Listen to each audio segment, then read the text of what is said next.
Hi, I'm Alan R. This is Motor Matters, your favourite channel for all things motoring and the latest, the greatest, the newest and the best. And I'm sure you've subscribed, so I'm not going to tell you to hit that subscribe button right now. You've done it already. What we've got here today for you, the Tiger Shark Grill as they call it, but in a very different form. It's changed somewhat, but it's still very distinctive. And Kia. What they've done on the latest generation of cars is they've taken the badge from the center of the grille and they put it on the front of the bonnet nowadays. And in a very interesting, almost 3D type font, but it's very distinctive Kia, you can see it. This is the top of the line, top of the range Sportage. Now the Sportage has been for many years their mid-size family SUV. This is the 5th generation, believe it or not. So Sportage has been around for quite a while. It's changed but stayed the same. Does that make sense? Well, yes, you'll see why I say that. GT line, of course, gives you lots of extra body kit, can I call it? Smartens up, looks sportier, etc., etc. So you've got this very low little lip spoiler down here in, I suppose you can call it chrome color. A lot of black you can see, and very, very prominent. Look at these boomerang shape daytime running lights. Seriously prominent, aren't they? Also very interesting is on the top GT line S as we're driving here, because it gets a little bit confusing in my book. You've got upgraded headlights. We'll talk a bit more about them just now, but very much upgraded extra spec headlights on the vehicle as well. As you would expect from a SUV and a medium-sized one, of course you've got the cladding around the wheel arches and all the way along the bottom of the car, bottom of the doors. GT line S gives you 19-inch mag wheels. Been raining so much up in Gauteng, you can see unfortunately lots of mud. They're a little bit dirty right now. There's nothing I can do about that. But on the top models, notice you get the two-tone mags, alloys over here. They look very, very smart, I must tell you. And this sort of grey, dark grey, charcoaly color is very, very neat on this car. It does look very good. You pick up details like there is a integrated roof rack over here, roof rail. Note the chrome strips under the doors and then across the C-pillar. So there are various styling cues on the car, can I call it that? Let's pop open the back door because it's easier to show you backseat space while we're busy right now. You'll notice plenty of legroom in the back. GT line S gives you full leather trim with just occasional bits of suede. They'll tell you to hold you in place when you're in the back, in the seats, and of course white stitching, which is very prominent. You've got aircon vents in the center over there. And let me just jump in front of the camera for a second because something unusual. You've got USBs in the side of the two front seats for the rear seat passengers, which is quite unusual. Showing you the space in the rear while I'm about it. And something else on this car is it's got the feature on the side of the passenger seat from the rear to move it forward, and you can even tilt it from little buttons on the side of the front passenger seat. Quite a nice feature as well as far as I'm concerned. You've got, of course, your black roof lining and massive panoramic roof, again on the top spec models, but not necessarily on lower spec. Coming round, let's just close up over here. I mentioned, of course, the chrome trim and the accent. And note it comes round even around the rear spoiler, which is quite interesting as well. Talking about the rear, everyone's putting light bars across the rear hatch these days. They haven't done it on this one. Well, you either like it, you don't, it's up to you. But actually, note, there is very plain. Very little on it. The Kia badge, Sportage, and a tiny little, look at that, tiny little GT line badge over there. But it's there. And again, on the top models, you've got upgraded LED technology for the tail lights as well. You've of course got your diffuser effect at the rear, which again you expect these days, and because it's the top model, you do have that facility over there. Just get this out the way and you'll see that you have got a pretty good sized boot over here, and underneath, well done Kia, a full-size spare wheel. That's appreciated. Another feature of course on the top model is pull the button and boom, down go the seats, the rear seats, which of course you don't necessarily get on the lower models in the range. But those are some of the differences, and you'll notice I'm going to mention lower in the range and the spec on this specific model quite a lot in this review, because it's not just about the Sportage, it's about the model in the range and the placing of this individual model in the entire range. But let's check it out on the road and let's see what it's like inside.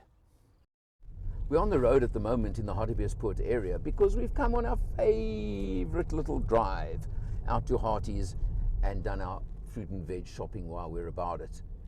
But let's see what it's like. Well, we're going over speed bumps over there. You can see it's smooth, it's comfortable. But something I want to I'm going to open the window for a moment. It's going to make a bit of noise on the microphone. But what is quite nice about this car is, I'm doing this on purpose, do you notice just that little bit of a sporty roar when I accelerate? And it's just got that tiny touch of sporty effect, I'll call it. Just to remind you, and talking of sporty effect, it does have multi-modes on this 7-speed dual clutch auto, which does give you the choice between eco, normal, sport and smart, as they call it. And the smart is basically a system that reads your driving style and adjusts the transmission and the shift points to your driving style. I found it works pretty well. I've left it in smart for this whole test, not in eco, so I probably could have improved the fuel consumption just by going to eco maybe. But it just generally is a very, very comfortable place to be. And I could picture myself living in this space. Can I term it that way? A long trip, for example, I think would be an absolute breeze in the Sportage. It's certainly got more than enough power. You'll see we're going to go up a fairly steep hill now, and that's why we're filming on this little section of road.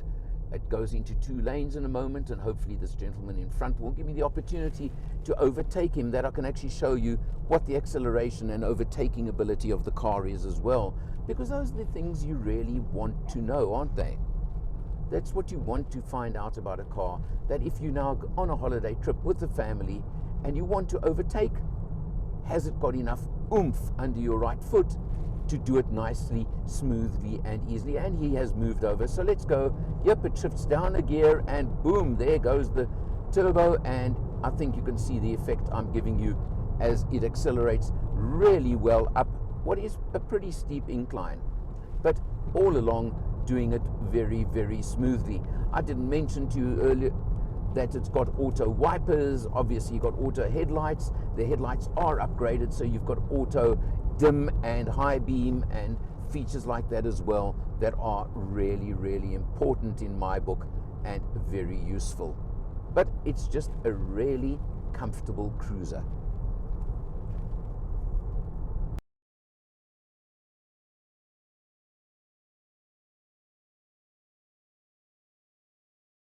Behind the wheel, let's look at the numbers as we always start when we're in a car.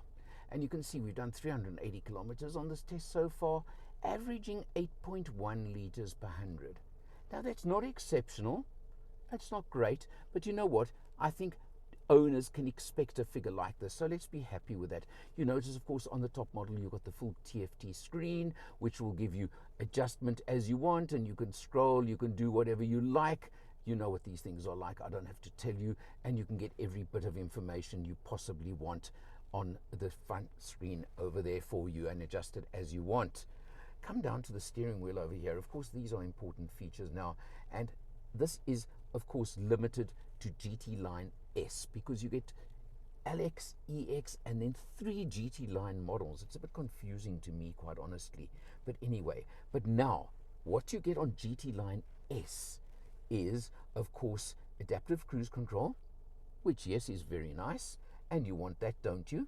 You also get lane keep, lane departure, you get blind spot warning, you get rear cross traffic control warning, you get all of that safety spec. You also get front collision warning and emergency braking. All those are limited to the top spec model, and even things like flappy paddles. I'm not going to say more about those, because the Sportage, all the models in the range have the same 1.6 litre fuel injected petrol engine, turbocharged of course, with 132 kilowatts and 265 Newton meters. Now that's standard across the range. You also, standard across the range, get a 7-speed dual clutch automatic transmission. What you get on only the top model is the rotary gear shifter, like this, where you just twist it to shift into drive or whatever you want, or for example reverse to give you, look at that excellent camera with an overhead view as well. But there you can see the camera. Now that's of course very, very useful. And then just press the button in the center for park. Very easy, very simple, very nice. But interestingly, only this model has that. You've got your 12-inch screen across here. What is really a nice feature of this car is, first of all, note the very flat dashboard in front of the driver. Not a high binnacle, high instrumentation in front of you over there. It's very low, very flat. And then look at this integrated screen right across from the driver to the center, or to the passenger, where you've got your TFT screen in front of you and your infotainment screen next to it. And it really is beautifully integrated. It looks classy.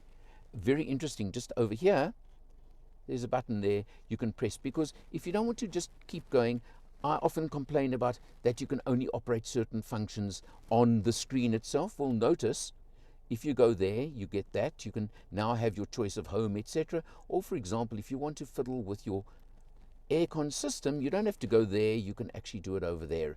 And you've got your various functions you can operate by doing that and that. It's quite neat, quite simple, and really nice. The screen itself, I mean, you know what these screens are like. There you go, there's the home. It's got everything you want. It's got Apple CarPlay, Android Auto. Everything you can possibly want is there.